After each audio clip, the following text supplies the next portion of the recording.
Hello everyone, कैसे हो आप सब लोग। Welcome back to all about chemistry. तो हम लोग सॉलिड स्टेट चैप्टर पढ़ रहे थे, उसमें क्रिस्टलाइन सॉलिड का हमारा चालू था। तो क्रिस्टलाइन सॉलिड में हमने दो टाइप्स पढ़ चुके थे। फर्स्ट था आयनिक, सेकंड था कोवेलेंट नेटवर्क सॉलिड।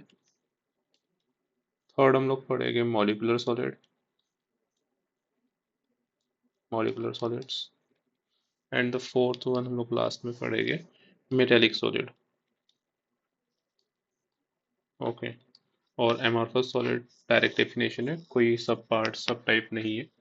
तो हम लोग स्टार्ट करते हैं टाइप ऑफ क्रिस्टलाइन सॉलिड के थर्ड इससे, जो कि है मॉलिक्यूलर सॉलिड। मॉलिक्यूलर सॉलिड्स क्या होते हैं? Solid form by solids form by molecules molecules after solidification. अगर किसी भी सब्सटेंस को सॉलिडिफिकेशन करने पे जायंट मॉलिक्यूल मिलता है तो उसको हम मॉलिक्यूलर सॉलिड बोलते हैं। इररिस्पेक्टिव ऑफ उसकी कुछ प्रॉपर्टीज होनी चाहिए, शार्प मेल्टिंग पॉइंट होना चाहिए, ऑर्डरली अरेंजमेंट होना चाहिए उसमें, तब वो मॉलिक्यूलर सॉलिड में आएगा। किसी को भी हम मॉलिक्यूलर सॉलिड नहीं बोलेंगे। तो मॉलिक्यूलर सॉलिड कब बनेंगे? After solidification of some important chemicals. ठीक है। तो ऐसे कौन कौन से केमिकल है जो मॉलिक्यूलर सॉलिड बना सकते हैं? उसमें आ जाता है CH4 बना सकता है, H2O बना सकता है, CO2 भी मॉलिक्यूलर सॉलिड बनाता है, O2 भी बना सकता है, क्लोरीन भी बना सकता है। ये सब को अपन सॉलिडिफाई करने के बाद एक मॉलिक्यूलर सॉलिड मिलता है। फॉर एग्जांपल, वाटर को हम फ्रिज में रख के आइस बनाते हैं, तो वो क्या है? एक मॉलिक्यूलर सॉलिड है। ओके। अब इसके अंदर कैसे बनता होगा मॉलिक्यूलर सॉलिड? तो वाटर के स्ट्रक्चर के ऊपर हमें फोकस करना पड़ेगा। ऑक्सीजन है, हाइड्रोजन है और हाइड्रोजन है। तो ऑक्सीजन पे क्या होता है? लोन पेयर ऑफ इलेक्ट्रॉन होते हैं, और लोन पेयर ऑफ इलेक्ट्रॉन की वजह से ऑक्सीजन की इलेक्ट्रोनेगेटिविटी ज़्यादा होती है एज कम्पेयर टू हाइड्रोजन। तो shared pair of electron oxygen की तरफ ज़्यादा अट्रैक्ट होती है, और इसके वजह से इस पे क्या आएगा? एक पार्शियल नेगेटिव चार्ज, और इन पे क्या आएगा? Partial positive charge. तो ऐसे ही अगर दूसरा मॉलिक्यूल रहेगा ऑक्सीजन का, ऑक्सीजन का पूरा वाटर का, तो इस पे भी लोन पेयर रहेगी, और लोन पेयर का इस पे क्या आएगा? पार्शियल नेगेटिव चार्ज, और इन पे क्या आएगा? Partial positive charge. और एक और यहाँ पे मॉलिक्यूल है। Okay. Partial negative, partial positive. ये नेगेटिव चार्ज इस पार्शियल पॉजिटिव के साथ इंटरेक्ट करेगा। यहाँ पे और एक वाटर का मॉलिक्यूल है।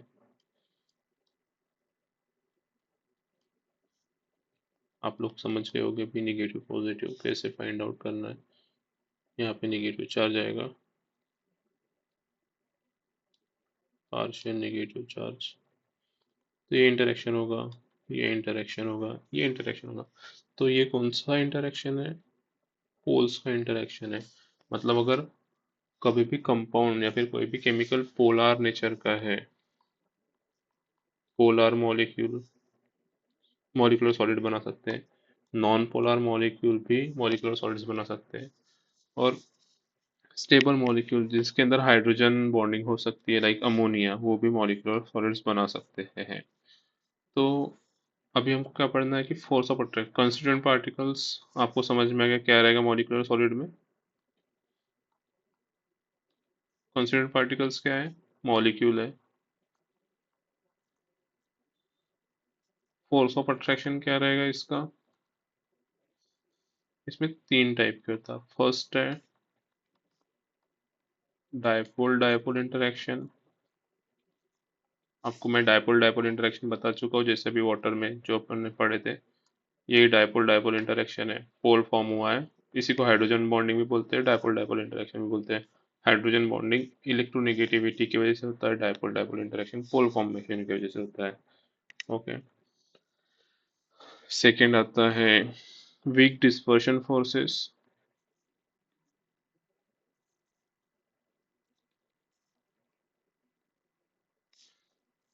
And third one is hydrogen bonding. तो डायपोल डायपोल इंटरेक्शन कौन शो कर सकता है? H2O कर सकता है, SO2 कर सकता है, CO2 कर पाएगा क्या? नहीं, CO2 नहीं करेगा। HCl कर सकता है। उसके बाद वीक डिस्पर्शन फोर्सेस कौन शो करता है? वीक डिस्पर्शन फोर्सेस अपने को मिलते हैं मीथेन में, नॉन पोलर मॉलिक्यूल में, H2 में, और हाइड्रोजन बॉन्डिंग देखने को मिलती है NH3 में, H2O में, HF में। ओके, तो ये हो गया मॉलिक्यूलर सॉलिड्स के फोर्स ऑफ अट्रैक्शन के बारे में, बट उनका मेल्टिंग पॉइंट कैसा रहेगा? ये सब फोर्सेस कैसे हैं? These are weak forces. Weak forces है तो मेल्टिंग पॉइंट कैसा रहेगा इनका? लो मेल्टिंग पॉइंट रहेगा। उसके बाद they are soft in nature. Soft in nature, nature इनका काफी सॉफ्ट होता है। और these are poor conductors,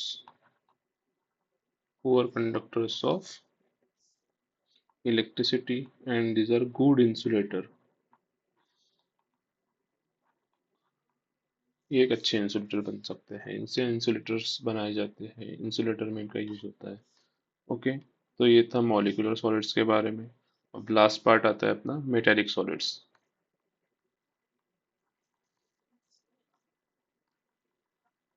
metallic solids में कंस्टिट्यूएंट पार्टिकल्स क्या रहेगा? मेटल्स। ठीक है। फोर्स ऑफ अट्रैक्शन क्या रहेगा? Metallic bond. ठीक है। इनका नेचर कैसा रहेगा? दे आर फ्रॉम, इसमें मेटल्स में की रेंज रहती है from soft to very hard. Metals are soft to very hard. उसके बाद मेल्टिंग पॉइंट कैसा रहेगा? एक मर्क्यूरी का कम है मेल्टिंग पॉइंट, बाकी मेटल्स का हाई है, वेरी हाई। ओके, और इनके बारे में कोई चीज जो छूट रही है? मेटेलिक क्रिस्टल्स कैसे होते हैं? Malleable, ductile. ओके, इनसे अपन इजीली वायर्स और शीट्स बना सकते हैं।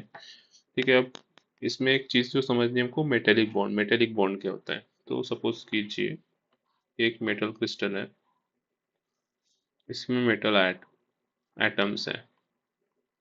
ठीक है, मेटल एटम की क्या टेंडेंसी होती है? वो इजीली अपना इलेक्ट्रॉन डोनेट कर देते हैं। ये सब लोग अपना एक एक इलेक्ट्रॉन, एक से ज़्यादा भी कर सकते हैं, डिपेंड करता है कौन सा मेटल है, उसके आउटर मोस्ट शेल में कितने इलेक्ट्रॉन है। बट ये इजीली अपना इलेक्ट्रॉन डोनेट कर देते हैं। ये इलेक्ट्रॉन अब इस क्रिस्टल लैटिस में फ्रीली मूव हो सकता है। और जब भी कोई चीज़ इलेक्ट्रॉन डोनेट करेगा तो उस पर चार्ज क्या आएगा? these are positively charge ions. सब पे पॉजिटिव चार्ज आ गया। अब ये मोबाइल इलेक्ट्रॉन जो इजीली कहीं पे भी मूव हो सकता है, वो इन पॉजिटिव चार्ज के साथ इंटरेक्ट कर सकता है। और ऐसा कोई भी रेस्ट्रिक्शन नहीं कि एक इलेक्ट्रॉन से भी एक आयन के साथ करेगा इंटरेक्शन। वो किसी भी आयन के साथ बॉन्ड फॉर्म कर सकता है, क्योंकि वो मोबाइल है, जिसके पास वो जाना चाहे वहां पे जाके अपना बॉन्ड बनेगा। तो इसलिए इसको क्या बोलते हैं? इसको बोलते हैं एरे। एरे मतलब arrangement of positively charge atoms. ये जो एटम्स थे वो कैसे थे? पॉजिटिवली चार्ज थे। तो array of positively charge ions immerse in a sea of electron, that is called metallic bond. Okay, इतना याद रखना। Array of positively charge electron immerse in a sea of electron. तो यहाँ पे हमारा क्रिस्टलाइन सॉलिड का जो था पार्ट खत्म हो जाता है। अभी हम पढ़ेंगे amorphous solids. Amorphous solids. Okay, तो ये सेकेंड टाइप ऑफ सॉलिड होता है। एमॉर्फस सॉलिड्स की डेफिनेशन क्या है? This solids are not true solid. जैसे क्रिस्टलाइन सॉलिड्स ट्रू सॉलिड्स थे, तो ये सुडो सॉलिड्स भी होते हैं, या फिर सुपर कूल्ड लिक्विड्स भी कहते हैं इन्हें।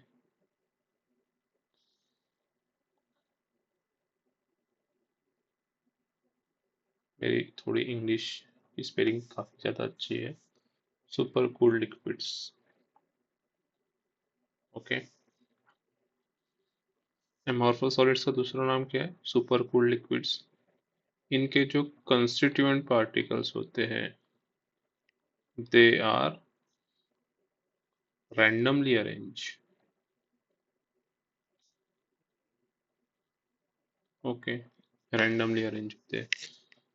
तो सपोज कीजिए कोई एक सॉलिड है जिसके अंदर दो टाइप के पार्टिकल्स है, ए एंड बी। तो ए और बी की अरेंजमेंट कैसी रहेगी? A B B, A B, A A B, A, कोई सीक्वेंस नहीं है, रैंडमली अरेंज है, B B, A B. Okay, ऐसा कोई भी सीक्वेंस नहीं है, जैसे हमने क्रिस्टलाइन सॉलिड में पढ़ा था कि एक सीक्वेंस में एक ऑर्डर में अरेंजमेंट होती है। यहाँ पे कैसी है? आउट ऑफ ऑर्डर अरेंजमेंट है। कहीं पे भी कोई भी अपने को पार्टिकल नजर आ रहा है। जैसे सपोज हमने NaCl का पढ़ा था, तो NaCl में क्या था?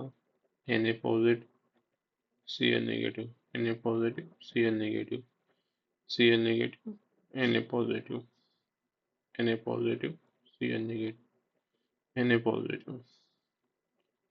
ओके, मैं दोनों भी एक्सप्लेन करूंगा। तो ये था क्रिस्टलाइन सॉलिड, ये है एमॉर्फस सॉलिड्स का अरेंजमेंट। ओके, क्रिस्टलाइन सॉलिड्स में देखो आप लोग, इस डायरेक्शन में Na positive, Cl negative, Na positive, Cl negative, इस डायरेक्शन में Na positive, Cl negative, Na positive, इस डायरेक्शन में Na positive, Na positive, Na positive, इस डायरेक्शन में Cl negative, Cl negative, Cl negative. But यहाँ पे देखो, यहाँ पे इस डायरेक्शन में जब भी अपन जा रहे हैं तो हमें कोई भी ऑर्डर नहीं मिल रहा है। ए के बाद बी है, बी के बाद ए आ रहा है क्या? नहीं, कुछ भी आ रहा है। रैंडमली अरेंजमेंट है। इस डायरेक्शन में भी रैंडमली अरेंजमेंट है, इस डायरेक्शन में भी रैंडमली अरेंजमेंट मिल रही है हमको, इस डायरेक्शन में भी अरेंजमेंट कैसी है? रैंडमली है। तो यहाँ पे जो ऑर्डर था ये लॉन्ग ऑर्डर था, कंटिन्यू रहेगा। अगर यहाँ पे देखो, यहाँ पे बी बी बी दिख भी रहा है तो जरूरी नहीं यहाँ पे बी रहेगा। एक शॉर्ट ऑर्डर हमको मिल सकता है, शॉर्ट ऑर्डर अरेंजमेंट मिल सकती है हमारे पास सॉलिड में, बट लॉन्ग ऑर्डर अरेंजमेंट नहीं मिलती है। ठीक है, यहाँ पे लॉन्ग ऑर्डर अरेंजमेंट मिलती है। सेकेंड, अभी इनके कॉन्स्टिट्यूएंट पार्टिकल्स कैसे अरेंज है? रैंडमली। और इनका मेल्टिंग पॉइंट कैसा रहता है? They do not have sharp melting point, do not have sharp melting point. जैसे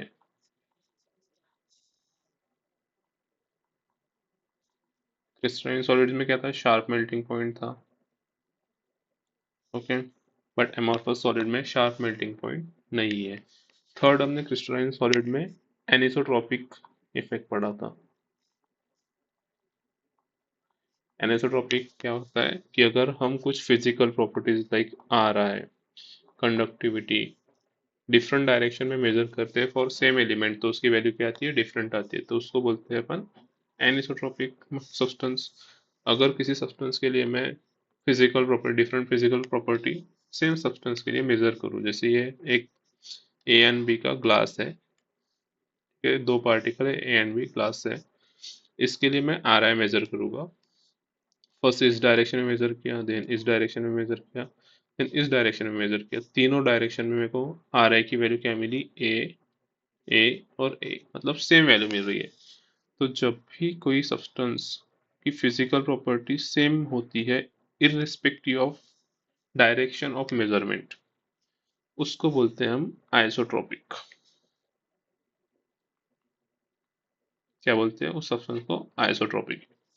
ओके, एनिसोट्रोपिक समझ में आ गया, आइसोट्रोपिक समझ में आ गया। एनिसोट्रोपिक कौन होते हैं? क्रिस्टलाइन सॉलिड होते हैं। एमॉर्फस सॉलिड्स कैसे होते हैं? आइसोट्रोपिक होते हैं। ओके, तो अभी हम लोगों ने क्रिस्टलाइन सॉलिड पढ़ा, एमॉर्फस सॉलिड पढ़ा। एमॉर्फस सॉलिड्स की अरेंजमेंट कैसी होती है? Out of order, short order होता है, लॉन्ग ऑर्डर नहीं मिलता। शार्प मेल्टिंग पॉइंट होता है क्या? No sharp melting point.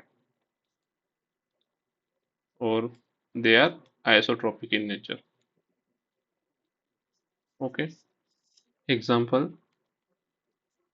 Glass. और कोई एग्जांपल याद आ रहा है आपको? प्लास्टिक। ओके, आप कमेंट सेक्शन में मुझे और एग्जांपल बता सकते हैं। फिलहाल इतना ही। यहाँ पे हमारे टाइप्स ऑफ सॉलिड्स खत्म हो जाते हैं, क्रिस्टलाइन और एमॉर्फस। ठीक है, अभी हम लोग एक बार रिवाइज कर लेते हैं पूरा का पूरा जो पढ़ा है। ओके, तो एक बार रिवाइज कर लेते हैं हमने जो भी सॉलिड्स पढ़े हैं। सॉलिड्स में ये जो चार फर्स्ट है आयनिक, कोवेलेंट, मॉलिक्यूलर, मेटालिक, ये क्रिस्टलाइन सॉलिड के टाइप्स हो गए, और एमॉर्फस सॉलिड्स लास्ट में रहेगा। तो constituent particles of ionic solid क्या होते हैं? Ions, cation ion covalent network के एटम। मॉलिक्यूलर सॉलिड्स के क्या होते हैं? मॉलिक्यूल्स। मेटेलिक सॉलिड के क्या होते हैं? Metal atom with charge and emerge in electron sea. Metal atom with charge emerge in sea of electron रहेगा यहाँ पे कंस्टिट्यूएंट पार्टिकल्स। एमॉर्फस सॉलिड के कंस्टिट्यूएंट पार्टिकल जैसे अगर ग्लास का है तो ग्लास रहेगा, प्लास्टिक है तो प्लास्टिक जिस चीज से बना है, पॉलीविनिल क्लोराइड, पीवीसी, वो रहेगा। तो इसके टाइप कौन सा सॉलिड है उसके ऊपर डिपेंड करेगा। ग्लास है तो इसका ये क्या रहेगा? सिलिका। सिलिका से ग्लास बनता है। Intermolecular force of attraction ions में क्या रहेगा? जल्दी बोलो, आयंस में क्या आता है? Electrostatic force of attraction. Ionic bond रहेगा। कोवेलेंट नेटवर्क सॉलिड में एटम एटम के बीच में क्या होता है? Covalent bond. ठीक है। मॉलिक्यूलर सॉलिड में क्या रहेगा? Weak dispersion forces. हमने पढ़े थे dipole dipole, dipole dipole interaction, London forces, hydrogen bonding. Metallic, इसमें क्या रहेगा? Metallic bond. Okay. Amorphous solids में इंटरमोलिकुलर फोर्स ऑफ अट्रैक्शन क्या हो सकता है? इन चारों में से कोई बता सकते हैं? आप लोग सोच सकते हो कि अमॉर्फस सॉलिड्स में इंटरमोलिकुलर फोर्स ऑफ अट्रैक्शन क्या हो सकता है? तो कोवेलेंट बॉन्ड होता है। अगर प्लास्टिक है तो प्लास्टिक जिस चीज से बना है, पॉलीविनिल क्लोराइड है, पीवीसी है, तो उसके अंदर कोवेलेंट बॉन्ड आता है। ठीक है। बट इसका मेल्टिंग पॉइंट शार्प नहीं, उसकी प्रॉपर्टीज शार्प नहीं है। जो प्रॉपर्टीज हमने पढ़े एमोर्फस सॉलिड्स में क्या होना चाहिए? ऑर्डरली अरेंजमेंट नहीं मिलता, इसलिए फिर उसको अपन इस कैटेगरी से अलग कैटेगरी में रखा गया। Hardness, ionic solids are hard and brittle. Covalent solids कैसे होते हैं? Very hard. डायमंड सॉफ्ट भी होते हैं, ग्राफाइट इस एग्जांपल की सॉफ्ट भी होते हैं। ग्राफाइट सॉफ्ट है क्या? इजीली ब्रेक हो जाता है वो। ब्रिटल, ओके, सॉफ्ट नहीं है, हार्ड ही आएगा। मॉलिक्यूलर सॉलिड्स कैसे होते हैं? सॉफ्ट होते हैं। Okay. Metallic solids soft to hard. Same, glass hard होता है, प्लास्टिक सॉफ्ट होता है, सॉफ्ट टू हार्ड ही आएगा ये भी। उसके बाद मेल्टिंग पॉइंट, इसकी एक रेंज है 600 degree Celsius to 3000 degree Celsius. Ionic solids का melting point. Covalent network solids का मेल्टिंग पॉइंट होता है 1200 degree Celsius to 4000 degree Celsius. Molecular network solid का लो होता है -273 degree Celsius to 400 degree Celsius तक आता है। और मेटेलिक सॉलिड्स का मेल्टिंग पॉइंट की वाइड रेंज हमको देखने मिलती है -39 degree Celsius to 3400 degree Celsius तक। एमोर्फस सॉलिड्स में इसमें शार्प मेल्टिंग पॉइंट नहीं होता है, नो शार्प मेल्टिंग पॉइंट। अगर इनका भी शार्प मेल्टिंग पॉइंट होता और इसके एटम्स ऑर्डरली अरेंज होते तो ये इन किसी एक चारों टाइप में से किसी एक में आते। इन्हीं चारों, अगर ionic atom, ionic force of interaction है, कोवेलेंट बॉन्ड है, डायपोल डायपोल इंटरेक्शन है, मेटालिक बॉन्ड बना हुआ है, बट उनका अरेंजमेंट ऑर्डरली नहीं है और उसका शार्प मेल्टिंग पॉइंट नहीं है, तो वो क्रिस्टलाइन सॉलिड नहीं रहेगा, वो एमॉर्फस सॉलिड में आएगा। थर्मल एंड इलेक्ट्रिकल कंडक्टिविटी की बात करें तो आयनिक सॉलिड्स कैसे होते हैं? सॉलिड स्टेट में पुअर कंडक्टर होते हैं, बट मोल्टन फॉर्म में वो क्या होते हैं? Good conductor of heat and electricity. Solution form में भी वो गुड कंडक्टर होते हैं। ठीक है। सॉलिड स्टेट में ही वो पुअर कंडक्टर होते हैं। मोल्टन और सॉल्यूशन फॉर्म में good conductor of heat and electricity है। एग्जांपल क्या आ जाएगा इसका? NaCl, KCl। Covalent network solids की थर्मल कंडक्टिविटी कैसे है? They are poor conductors. Okay, but इसमें दो एक्सेप्शंस है। डायमंड क्या है? Good conductor of heat. Okay, diamond is a good conductor of it, or graphite is a good conductor of electricity. Okay, graphite is a good conductor of electricity. Molecular solids कैसे होते हैं? Molecular solids होते हैं poor conductor of heat and electricity. Poor conductor of heat and electricity. Metallic solids कहते हैं कैसे रहेंगे? Good conductor. Obviously इतने सारे मोबाइल इलेक्ट्रॉन है तो वो good conductor रहेंगे। ठीक है, ये bad conductor, good insulator. These are good insulator. इनके एग्जांपल क्या है? कोवेलेंट नेटवर्क सॉलिड्स के डायमंड, ग्राफाइट। मॉलिक्यूलर सॉलिड्स के example CH4, Cl2, H2O, NH3। Metallic solids के example Fe, Au, Ag, Cu। ठीक है, इसके एग्जांपल्स क्या रहेंगे? एमॉर्फस सॉलिड्स के ग्लास, प्लास्टिक। ओके, तो यहाँ पे हमारा कोवेलेंट नेट मतलब टाइप्स ऑफ सॉलिड्स कंप्लीट हो जाते हैं। कोई भी डाउट होगा तो आप लोग कमेंट सेक्शन में कमेंट करके पूछ सकते हैं। Thank you. नेक्स्ट वीडियो में हम लोग पढ़ेंगे इन सॉलिड्स के स्ट्रक्चर के बारे में। ठीक है, यूनिट सेल्स के बारे में पढ़ेंगे। So thank you so much, आज के लिए इतना ही।